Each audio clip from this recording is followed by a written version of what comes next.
اعوذ باللہ من الشیطان الرجیم، بسم اللہ الرحمن الرحیم۔ میرے معزز سامعین و ناظرین طلبہ، السلام علیکم۔ تو آج ہم پڑھیں گے B.Ed 1.5 کوڈ 8601 باب نمبر 3 طلبہ کے محرکات، اور سوال نمبر آج ہم پڑھیں گے 4، جو کہ اس سب چیپٹر کا جو آخری سوال ہے۔ تو چلتے ہیں سوال نمبر 4 کی جانب۔ طلبہ کی تحریک کے لیے استاد کلاس روم میں کون سی حکمت عملی اختیار کر سکتا ہے، یا طلبہ میں کون کون سے عناصر محرکات کا باعث بنتے ہیں؟ جواب: طلبہ کی حوصلہ افزائی کی ترقی پر اثر انداز ہونے والے عناصر۔ جیری بروفی 1987 کے مطابق سیکھنے کی تحریک عام تجربے کے ذریعے لیکن براہ راست کسی نمونے سے تحریک پانے والے توقعات کے اظہار اور براہ راست ہدایات یا قابل ذکر لوگوں سے میل جول کے ذریعے خاص طور پر والدین اور اساتذہ حاصل ہونے والی قابلیت ہے۔ بچوں کا گھریلو ماحول سیکھنے کے لیے ان کے ابتدائی رویوں کی تشکیل کرتا ہے۔ جب والدین ان کے سوالات کو خوش آمدید کہتے ہوئے، ان کی دریافتوں کی حوصلہ افزائی کرتے ہوئے اور ان ذرائع سے واقف کراتے ہوئے جو ان کی دنیا میں وسعت پیدا کریں، جو ان کے تجسس کی نشوما کرتے ہیں، تو وہ اپنے بچوں کو یہ پیغام دے رہے ہوتے ہیں کہ سیکھنا قابل قدر ہے اور مسلسل تفریح اور اطمینان کا باعث ہے۔ جب بچے ایسے گھر میں پرورش پاتے ہیں جہاں انہیں ذاتی قابلیت، اہلیت، خود مختاری اور اپنی ذات کی افادیت کا احساس دلایا جائے تو ان میں تدریس میں فطری طور پر رسک لینے کا رجحان پیدا ہوتا ہے۔ اس کے برعکس جب بچے بنیادی طور پر خود کو قابل اور اہل تصور نہیں کرتے تو ان کی تعلیمی چیلنجز میں مصروف ہونے کی جستجو برداشت کرنے اور ناکامیوں سے مقابلہ کرنے کی صلاحیت بہت حد تک کم ہو جاتی ہے۔ ایک مرتبہ جب بچے اسکول جانا شروع کرتے ہیں تو اسکول میں اپنی کامیابیوں اور ناکامیوں کے متعلق نظریات قائم کر رہے ہوتے ہیں۔ چند ذرائع سے طلبہ اپنی کامیابیوں، عام طور پر کوششوں، قابلیت، قسمت یا کام کی مشکل کا معیار، اور ناکامیوں، قابلیت یا کوششوں کا فقدان کو منسوب کرتے ہیں۔ تدریسی صورتحال سے مقابلہ کرنے اور اسے سمجھنے میں انتہائی اہم کردار ادا کرتے ہیں۔ درس و تدریس اور طلبہ سے وابستہ توقعات کے متعلق اساتذہ کے اپنے نظریات بھی ایک طاقتور کردار ادا کرتے ہیں۔ رافینی جیسا کہ ڈوبیرا سٹپک 1998 بیان کرتا ہے، بہت حد تک طلبہ تب سیکھنے کی توقع رکھتے ہیں جب ان کے اساتذہ ان سے یہ توقع رکھتے ہیں۔ اسکول کے وسیع منصوبے، حکمت عملیاں اور طریقہ کار بھی کمرہ جماعت کے ماحول اور تدریس سے متعلق طلبہ کے بڑھتے ہوئے پیچیدہ رویے اور عقائد پر اثر انداز ہوتے ہیں۔ ارتقائی تبدیلیاں حوصلہ افزائی کے نظام میں ایک مزید جہد کا اضافہ کرتی ہیں۔ مثال کے طور پر نوجوان طلبہ بار بار ناکامیوں کے باوجود کامیابی کی توقع برقرار رکھتے ہیں، جبکہ زیادہ عمر کے طلبہ یہ نہیں کر پاتے، اور اگرچہ چھوٹے بچوں میں کامیابی کی مسلسل مثبت طور پر دیکھنے کا رجحان پایا جاتا ہے، جبکہ بڑے بچے اسے دو تھاری تلوار سمجھتے ہیں۔ معمولی کوششوں یا عدم کوششوں کے سبب ہونے والی ناکامی بہت زیادہ کوشش کے بعد ہونے والی ناکامی کے مقابلے میں خاص طور پر ان کی قابلیت کے ذاتی تصور پر زیادہ منفی اثرات مرتب کرتی ہے۔ طلبہ کی تحریک میں مدد کیسے کی جائے؟ کیرل آمز 1990 تا 1992 کے مطابق 6 شعبے سیکھنے کے لیے طلبہ کے محرکات پر اثر انداز ہو سکتے ہیں۔ نمبر 1، طلبہ کو عمل پر اکسائیں۔ کسی خاص صورتحال میں ہماری حوصلہ افزائی کی طاقت، کامیابی کی قیمت اور اس سے جڑی ہماری توقعات سے جانچی جا سکتی ہے۔ یہ جاننے کے لیے کہ ایک تعلیمی ٹاسک طلبہ کی حوصلہ افزائی پر کس طرح اثر انداز ہو سکتا ہے، ہمیں ان کا تجزیہ کرنے کی ضرورت ہوتی ہے۔ ٹاسک طلبہ کے لیے دلچسپ یا اکتا دینے والا ہو سکتا ہے، اور ٹاسک مختلف طلبہ کے لیے مختلف قدر و قیمت کا حامل ہو سکتا ہے۔ نمبر 2 ہے، طلبہ کو کام میں آزادی دی جائے۔ طلبہ کے لیے مفید ٹاسک کے انتخاب کے لیے انہیں وسیع آپشنز فراہم کریں، لیکن انہیں اپنی ذاتی دلچسپی کے اظہار کا موقع بھی دیں۔ صحیح توازن ضرور قائم ہونا چاہیے۔ بہت زیادہ خود مختاری پریشان کن ہو سکتی ہے اور بہت کم اکتاہٹ کا سبب بن سکتی ہے۔ نمبر 3 ہے، اپنے کاموں کی تکمیل کے حوالے سے طلبہ کو کس طرح شناخت کیا جائے۔ طلبہ کو اپنی ذاتی کوششوں سے بہتری لانے، مشکل کاموں سے نمٹنے اور تخلیقی صلاحیتوں کے حوالے سے شناخت کیا جانا چاہیے۔ نمبر 4 ہے، مل جل کر کام کرنا۔ کسی کام کی تکمیل میں مصروف دوسرے لوگوں کے ساتھ ہمارے تعلق کی نوعیت حوصلہ افزائی تحریک پر گہرا اثر ڈالتی ہے۔ جب کوئی کام پیچیدہ تدریس اور مسائل حل کرنے کی مہارتوں کا تقاضا کرتا ہو تو مقابلے کی بجائے تعاون اعلیٰ کامیابی کا سبب بنتا ہے، خاص طور پر قدر کم قابلیت رکھنے والے طلبہ کے لیے۔ طلبہ کے ساتھ تعاون کے دوران حاصل ہونے والی تفریح تدریسی عمل کا حصہ بن جاتی ہے۔ میسلو کہ بیان کردہ تعلق کی ضرورت پوری ہونے کا امکان بڑھ جاتا ہے اور حوصلہ افزائی میں اضافہ ہوتا ہے۔ نمبر 5 ہے جانچ پڑتال کا طریقہ کار۔ مقابلے کے ذریعے جانچ پڑتال اور گریڈنگ پر جتنا زیادہ زور دیا جائے گا، طلبہ اتنا ہی مقصد کی تکمیل کے لیے کارکردگی پر توجہ دیں گے۔ کم قابلیت کے حامل طلبہ جو مہارت یا کارکردگی کی بہت کم توقع رکھتے ہوں گے، محض اس کی تکمیل میں ساتھ دینے پر اکتفا کریں گے۔ اساتذہ طلبہ کو گریڈز پر توجہ دینے کام کو محض ختم کرنے سے کیسے باز رکھ سکتے ہیں؟ اس کا جواب ہے گریڈ پر کم زور دینا اور کلاس میں سیکھنے پر زیادہ توجہ مرکوز کرنا۔ طلبہ کو کام کی اہمیت کو جاننے کی ضرورت ہوتی ہے، یا یہ کہ جس مسئلے کو وہ حل کرنا چاہتے ہیں اسے حل کرنے کے لیے معلومات کس لحاظ سے مفید ہوں گی۔ ایک طریقہ ذاتی جانچ پڑتال کے لیے گریڈز کی بجائے تدریس پر زور دینے کا ہے۔ نمبر 5 ہے کلاس روم میں وقت کی شیڈولنگ۔ کلاس روم میں وقت کی شیڈولنگ۔ زیادہ تر اساتذہ جانتے ہیں کہ اسکول میں ایک دن کے دوران بہت زیادہ کام ہوتا ہے، جب کہ وقت بہت کم ہوتا ہے۔ حتیٰ کہ اگر طلبہ کسی پروجیکٹ میں بہت زیادہ مگن ہوں، تب جب بیل بجتی ہے یا شیڈول کے تقاضے کے مطابق طلبہ کو اپنی توجہ کسی دوسرے مضمون پر مرکوز کرنی ہوتی ہے، علاوہ ازیں طلبہ کو ایک گروپ کے طور پر آگے بڑھانا ہوتا ہے۔ لہذا شیڈولنگ طلبہ کو زیادہ تیز رفتار یا سست بناتے ہوئے یا ان کے کام میں مداخلت کرتے ہوئے طلبہ کی تحریک پر اثر انداز ہوتی ہے۔ لہذا جب استاد خود یا ہر کوئی کام میں مصروف ہو تو استاد کو پیریڈ کو طول دینے کے قابل ہونا چاہیے، یا بلاک شیڈولنگ کی کسی قسم کو متعارف کرایا جائے جس میں اساتذہ وقت کے بڑے دورانیے تشکیل دینے کے لیے ایک گروپ کی صورت میں کام کریں۔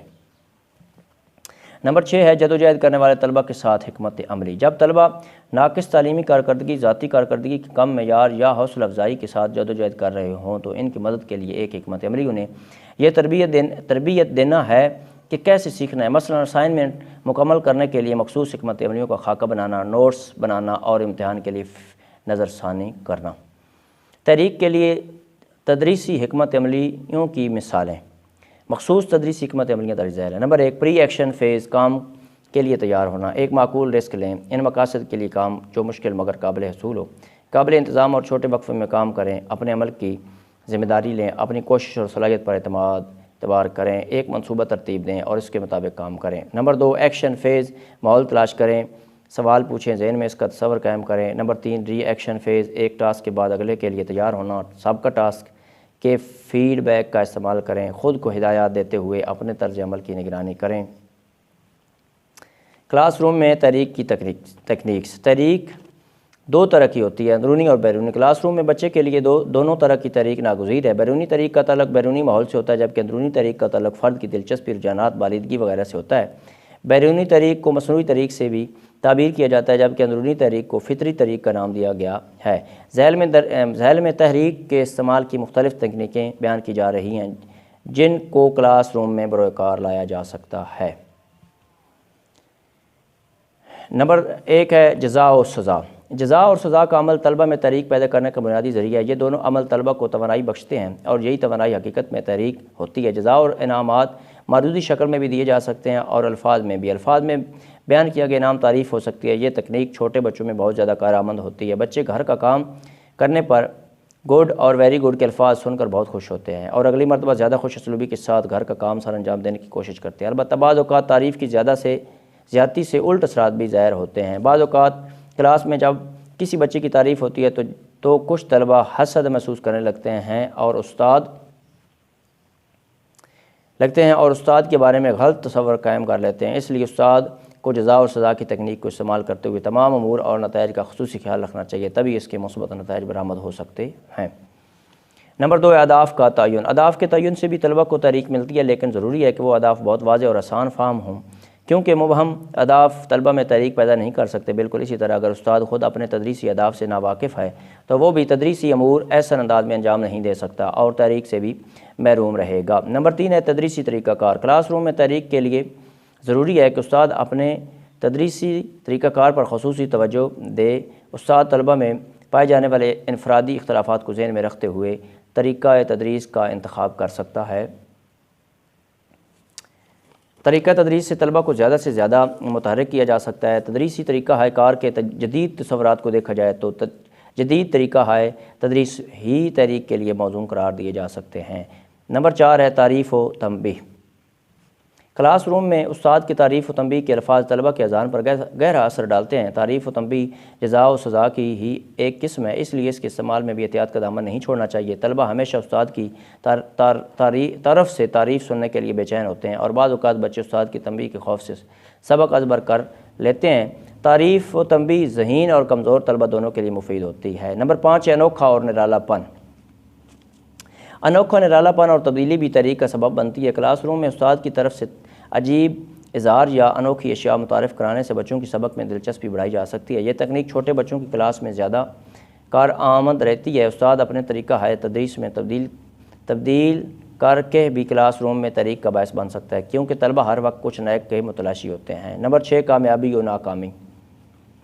کلاس روم میں طلبہ کو موٹیویٹ کرنے کے لیے کامیابی و ناکامی کا بڑا اہم کردار ہوتا ہے۔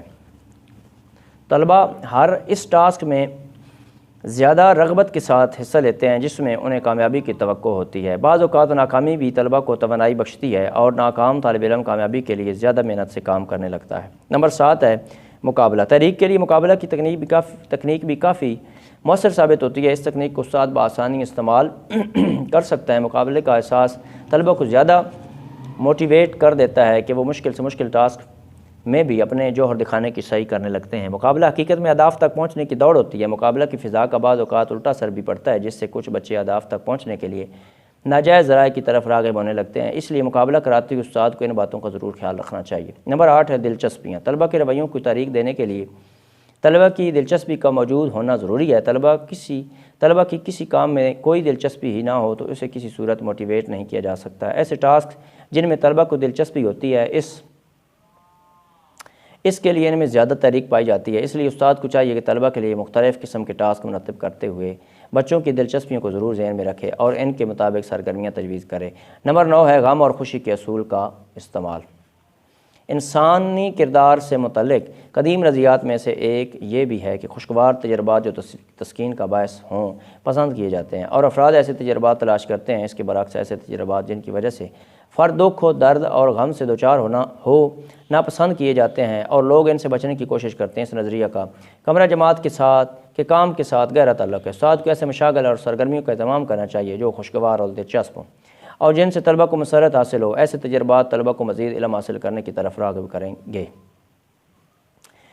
نمبر 10 ہے سطح آرزو۔ اس کا مطلب کارکردگی اور اہمیت کی وہ سطح جس پر کوئی فرد مستقبل میں پہنچنا چاہتا ہے۔ استاد کو کمرہ جماعت میں مشاہدہ کرنا چاہیے کہ طلبہ اپنے عزائم کے مطابق کام کر رہے ہیں یا نہیں۔ اسے جماعت میں کام کے معیار کی سطح بھی اس طرح بلند رکھنی چاہیے کہ مختلف سطح آرزو کے طلبہ کی تشفی ہو سکے۔ نمبر 11 ہے سیکھنے کی ضرورت پیدا کی جائے۔